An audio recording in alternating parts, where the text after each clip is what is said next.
Grey riding represents one of the most dynamic and wide-open races in the '87 election campaign. A key factor in Grey is the lack of any incumbent. The riding now matches Grey County boundaries under revisions earlier this year, amalgamating parts of the former Bruce Grey and Grey ridings. Both the old ridings had a strong Liberal tradition with well-known and flamboyant MPP Eddie Sargent and Bob McKessick. But since both are stepping down, it's considered anyone's race. The riding has about 53,000 eligible voters spread over 185 polls, roughly half urban, half rural. 53 of the polls are in the city of Owen Sound, which each party considers crucial to the riding. Traditionally, between 60 and 65% of eligible voters will cast ballots. There are 4 people running for the seat. In alphabetical order, Tom Clark from Wingham represents the Family Coalition Party. Kathy Hurd from Markdale is the New Democrat. Ron Lipsett from Sydenham is the Liberal, and Bill Murdoch, also from Sydenham, represents the Progressive Conservatives. The last into the race was Tom Clark from the newly formed Family Coalition Party. Clark says it's unfair to call the Family Coalition a single-issue party, saying they're looking to the right of center.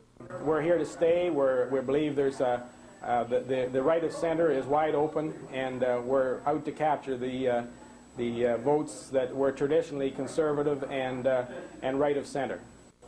The New Democrats traditionally take about 10% of the vote, but a strong campaign by candidate Kathy Hurd should allow some gains. Hurd has been keeping close to NDP issues. The people are really looking at us. People are looking at what issues we're talking about and who we are. And that means that the decision-making process has been slower here. I think that the race hasn't been decided. People are still looking at the candidates and looking at the platforms and saying, I need to be careful about where I put my vote.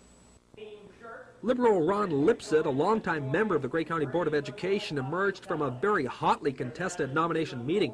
He's riding the crest of his party's popularity province-wide and says his campaign continues to build momentum. Lipsett had strong support and guidance throughout the campaign from neighboring Bruce MPP Minister of Health Murray Elston, as well as getting good exposure with the Premier and other senior cabinet members.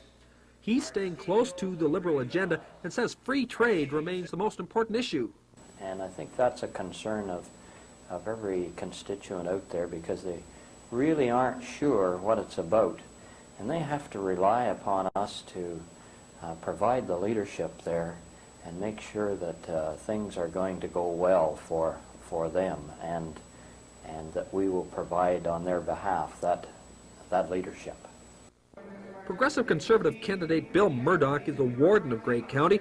Murdoch has been cast in the role of a freewheeling independent type, even likened to retiring MPP Eddie Sargent. Murdoch says he appreciates that comparison and admits if it comes to a choice between the party politics or the riding, he'll side with the riding every time.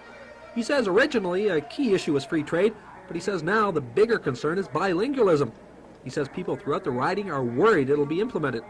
Murdoch says, though, this is really a personality campaign, and that's the way he's been running. And I think that's what it's going to boil down to. The people of Grey and Owen Sound really have a clear choice on personalities. We're all different, and I believe all the candidates are good people. It just boils down to who they want to represent them. And that's been sort of part of my theme, too, because I believe I have the experience. The other candidates are excellent people, but they don't have the same experience that I do in the municipal politics. So, and I think that goes hand in hand with the politics of Queen's Park. Grey is a very unpredictable riding with a long tradition to both the Liberals and yet putting in members in the opposition. The campaign has seen candidates balance between issues and personalities, and it's going to be a case of which way voters decide, again, with the voters from the city of Owen Sound playing an important kingmaker's role.